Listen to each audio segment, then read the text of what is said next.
What would you do if the son you rescued, raised, and loved for 19 years chose the very people who abandoned him over you? In today's story, a father's choice in the face of ultimate betrayal is a masterclass in self-respect. My name is Leo, I'm 44, and my husband, Marcus, is 40. We've been married for 20 years, and for 19 of those years, we've been fathers to our son, Daniel. Daniel is black, and we are not. A detail that unfortunately becomes relevant later in this story. Our story with Daniel began on a desolate highway. 19 years ago, Marcus and I were driving home from a vacation, surrounded by nothing but endless grass and rolling hills, when we saw him, a tiny little boy, just sitting on the roadside. There were no buildings, no other cars, just this small child alone in the vast emptiness. We pulled over immediately. Getting closer, we could see the boy was dirty and painfully thin. He was wearing only a diaper. He looked so small. We thought he couldn't be more than 3, but we later learned he was actually 5.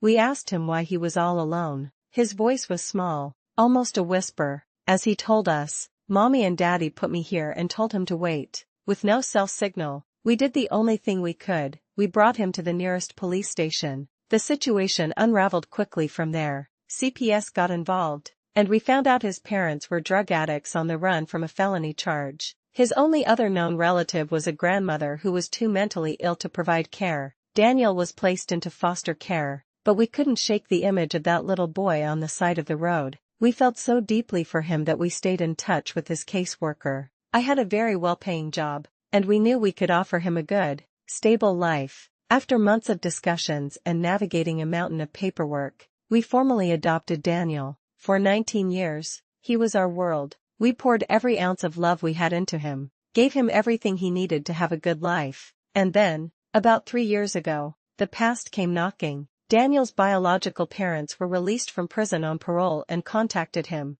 hoping to reconnect. They'd sent a few odd letters over the years, but nothing more. He was hesitant at first, but eventually, he agreed to meet them for lunch. He was so focused on reconnecting with the past he'd lost. He was completely unaware that this single decision would detonate the very foundation of the life he'd been given. I'll admit, I was jealous and apprehensive, but this was something my son clearly needed to do, so I swallowed my fears and supported him. It didn't take long for things to change. About 3 months in, Daniel started to pull away. At first, I reasoned it was just the excitement of getting to know his biological parents after so many years, but then it became a pattern. He'd cancel our weekly dinners last minute. "Mom had an emergency," or "Dad really needs my help with something." The daily phone calls dwindled, and soon we were lucky if we saw him once a month. I kept telling myself it was temporary. So when he invited us to a big family dinner, us, his girlfriend, and his biological parents, we were overjoyed.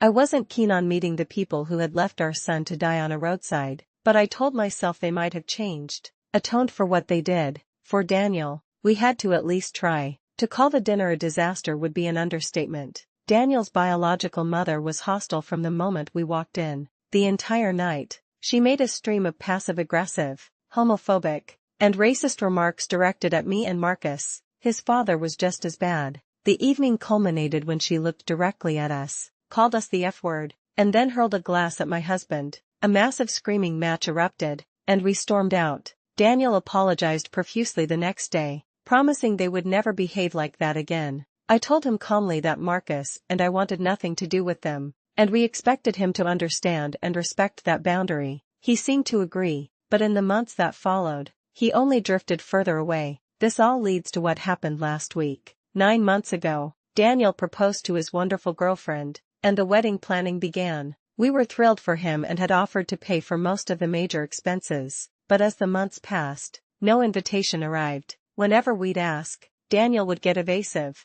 saying they hadn't been sent out yet before quickly changing the subject. The truth came out when Marcus was scrolling through Twitter last week. He saw a post from one of Daniel's groomsmen, dated weeks ago, proudly holding up the wedding invitation. We confronted Daniel the next time he visited, and that's when he dropped the bomb. We weren't invited to the wedding. When we asked why, his answer gutted us. He said his parents didn't want us there and had threatened not to come if we did. I was incandescent with rage. "How could you choose those pieces of trash over us?" I yelled. "The people who raised you? The people who love you? Why are they so important? What did we do to deserve this?" And then he said the 5 words that shattered our world. They understand me better. They're my people. This revealed Daniel's tragic flaw, a desperate need for an idealized connection that blinded him to the genuine love and loyalty that had saved him, a blindness that would ultimately cost him everything. At that moment, I looked over at Marcus. He was just standing there, tears streaming down his face, completely broken.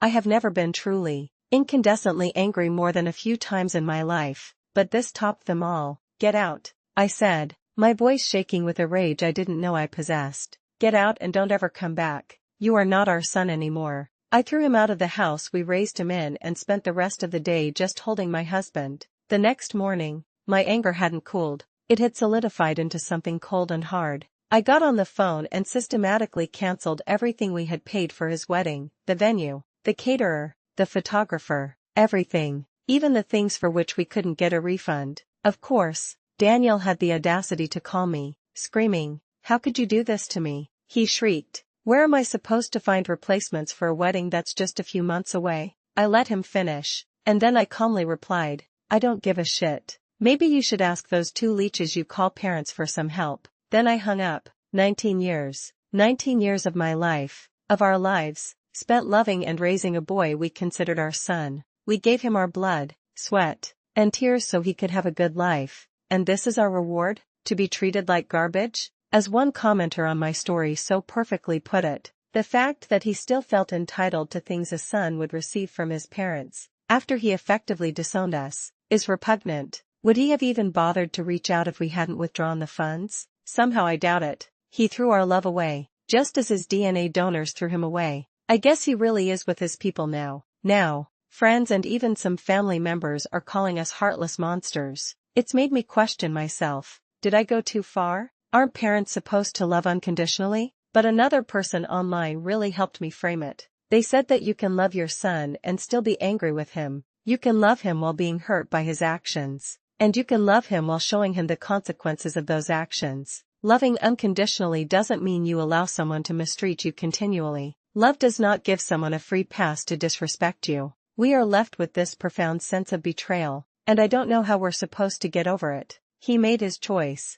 Let his people figure it out for him. This story teaches a hard lesson. Family is forged in love, sacrifice, and mutual respect, not just shared blood. When that respect is broken, unconditional love doesn't mean unconditional tolerance for betrayal. Do you believe there's a point where a parent is justified in cutting ties with their child? Or is the bond of family truly unbreakable no matter the pain? Let us know your thoughts in the comments.